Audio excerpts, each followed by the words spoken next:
Let it over. So you can get away straight away, eliminate play. Start You know where it is.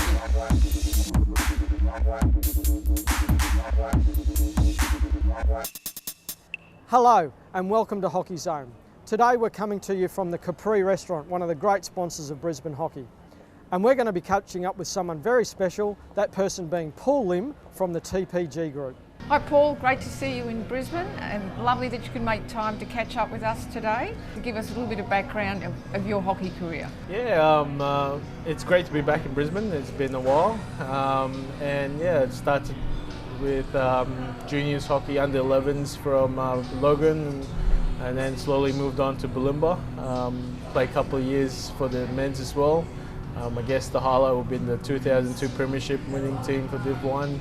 And I was again surrounded with top quality players like Butsy and Eggy and all these other famous hockey legends of the sport. But yeah, it's again, it's great development for me, and I like to, for me, it's to bring that across to Singapore as well. And you'd be delighted to know that Logan have now got a clubhouse at Meakin Park that was officially opened by the politicians about a month ago. Yeah, I mean, again, due to this program, I've managed to catch all of that, and it's really good. It's good to see Adam back in that position. Again, we grew up together, playing junior hockey together at Logan. But it's good to see him carrying a second generation of in that hockey club.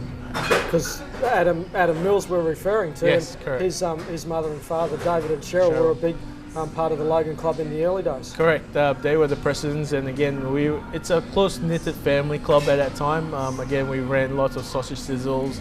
I still remember when we had fixtures there, we had a caravan at that time, and to sell sausage sizzles, hot pies, hot chips and things like that.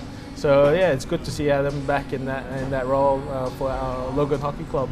And moved on to the international scene from there, Paul? Yes, again, we were fortunate for me it was a tough competition as a goalkeeper. So I had Greeny and we got Dog, Aaron McCarthy and Stephen Lambert in that position. So for me, it was an easier choice to go overseas, and Singapore being our natural birth country, we went across. My brothers and I went across there to play for them. We went through the under 18s, under 21s, and then up to into the men's. So for me, I started in the men's competition, the men's team in 1999, and played all the way through to 2007. And again, a highlight like yourself for my parents were having three brothers playing the same team in an international stage, and it's the first time for Singapore as well to have three brothers in the team. And the Singapore system at that stage, does it still involve you've got to miss stuff for the military side of things? Correct. That's where I got involved, sort of like semi-professionally. During the national service time, I was allowed to play hockey full time. So that allowed me to be out of camp and on the hockey field basically 75% of my time. The balance 25 is just basic military training. And that program was ongoing until the late 2000s, 2009, 2010, where the government decided to scrap that scheme. Which has affected Singapore hockey in a sense. And after the recent performance, they are pushing the government to reinstate that scheme back into the national service as well. So it is beneficial. Again, the players have the time. It's now how to make full use of that time, which what we're trying to achieve in Singapore. So what's your direct involvement in Singapore hockey? My direct involvement, I don't have a direct involvement with Singapore Hockey Federation. Basically, I've come out, again, learning from the system in Queensland and how the development of sport in Queensland. I'm trying to replicate that, not 100% of it, but again, taking bits and pieces of the system here to replicate in Singapore, where young players of Singapore understand at which level they have to achieve, and And going through the different stages or milestones, they have to achieve certain technical and tactical skills and all that. So by the time they hit the national program, they have a fair grasp of the whole idea of the different top aspects of the sport. The unfortunate situation now is that when the men's and ladies move into the program, the national coaches would still have to teach them basic stuff, like, for example, how to do a 50-yard press, how to do certain tactical skills, what to watch out for, and all that little things that you shouldn't have to do it at that level. I had a coach bemoaning the fact on Saturday that the players can't hit. Yes. So again, the fundamental skills, if they're not there. It is. Again, I guess it's because we've gone into we've gone away from grass and the turf, where like my generation we still brought up on grass hockey, and you have to hit, and you can't do the flat slap shots, until we're much older. Again, in Singapore, all the young kids are brought up on turf, and therefore they know how to slap because it's easier to slap. And hitting the ball, it's just out of that program at the moment. Hitting, it's a hard skill to master for those guys at this point in time. So focus specifically in the capital, in Singapore? Yeah, fortunately Singapore's not big. It's a double-edged sword. It's not that big. However, the population of hockey is also not that big. And it is not an excuse, because if you compare the likes of Spain, who have equal amount of the hockey population as us, they're in the top 20 of the world for men's and women's. So again, for me, with my involvement with TPG Academy, we're trying to bring in the best caliber hockey players to pass on the knowledge to the players in Singapore, and also to the younger generations, because for them, they watch them on YouTube, but for me, like, I grew up with these guys, so I want to give them the same idea, same feel that these guys are not just on TV or on YouTube or on social media. They can be right in front of you, coaching them on a regular basis, not once every 6 months. It's like our target is once every month on a weekend. So it becomes a friendship developed over that period, rather than just fly in one time and that's it. So we've been fortunate. The guys, we've got Rob, DY, Mark and Jamie coming in. They've been in quite a fair bit for the last 6 months. Actually, over the course of 1 year, they've been to Singapore a number of times. So, and then the women's program now, we've also got quite a number of hockey-roos coming in. And also we've got Jana Müller from Germany, Natasha Keller from Germany as well. So again, that adds on to the flavor of, international stars coaching and nurturing Singapore hockey. And how many people have you got in the group? And the focus would be on the junior population? Yep. We've got 3 tiers, or 2 tiers, sorry, for the men's and women's. We've got the elite program, which is basically the under 21s and the men and ladies national teams.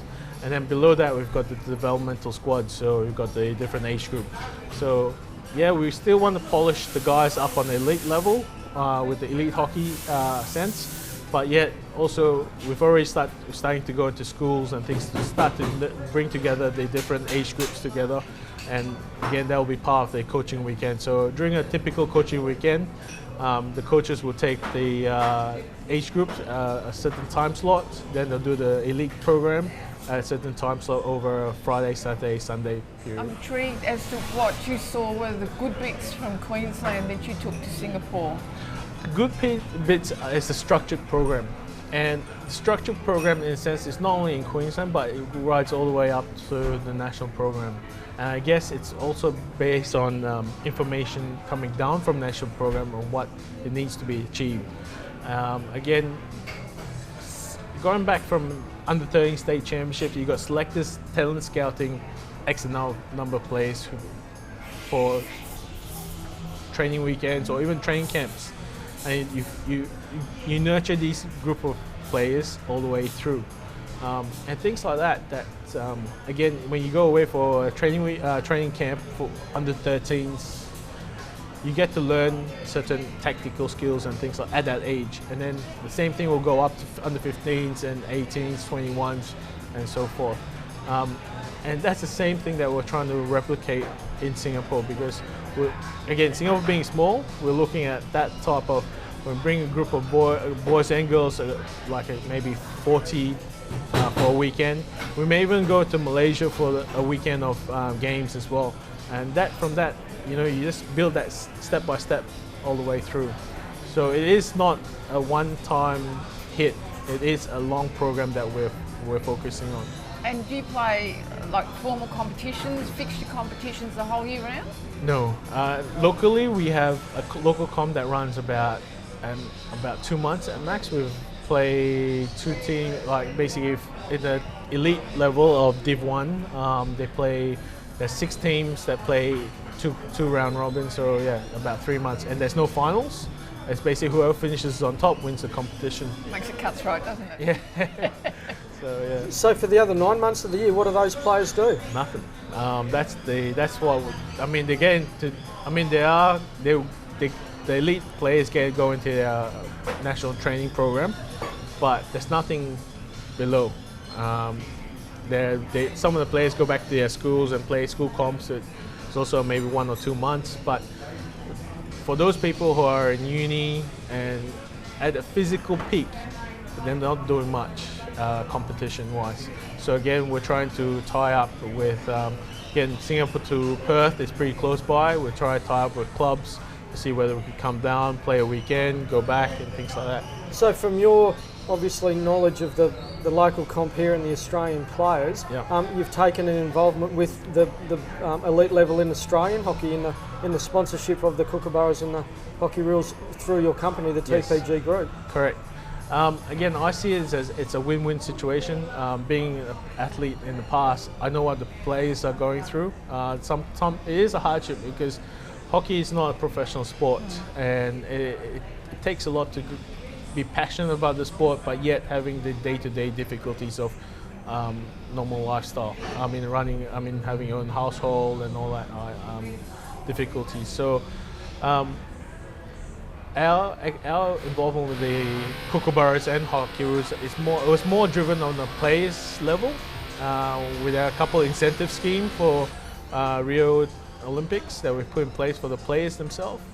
But yet as well, again, the partnership with Hockey Australia was also so that allowed the players to come into Singapore to be part of that coaching clinic and that coaching panels. So it's a win-win situation for me. It's also a great advertising for my Sydney office, and yeah, it's created a fair bit of awareness over the last 3 months that we've been partners. Any plans for Brisbane office? Yeah, so we're taking one step at a time, but yeah, definitely. Again, as I said, I love to give back to sport. Again, I'm passionate, and you know, it's always good to give back to where you came from. And again, it's good to come back to Brisbane and see, you know, if there's any opportunities in the future. We'll see how that goes. And tell us a little bit about where did the TPG Group come from? TPG, okay, basically TPG was started in 2009 by myself. Again, it wasn't the best time of the period to start a company. However, I was fortunate.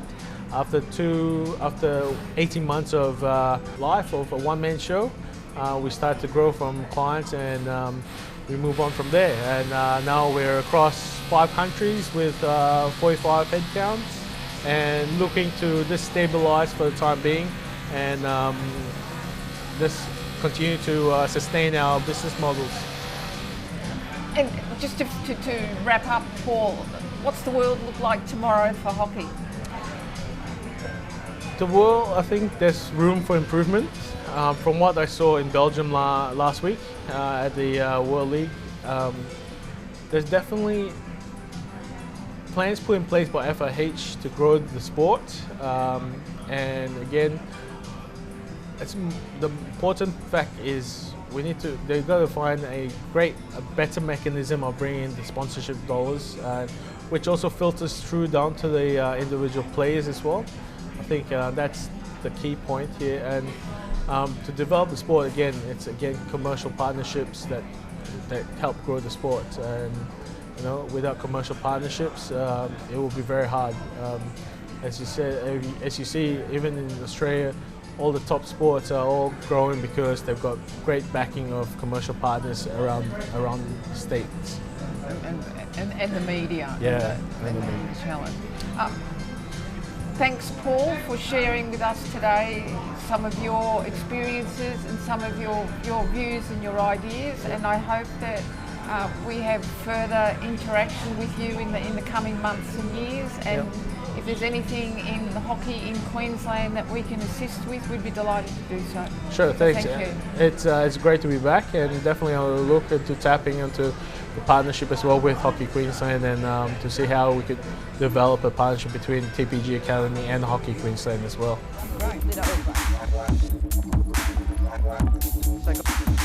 Get away straight away, eliminate players.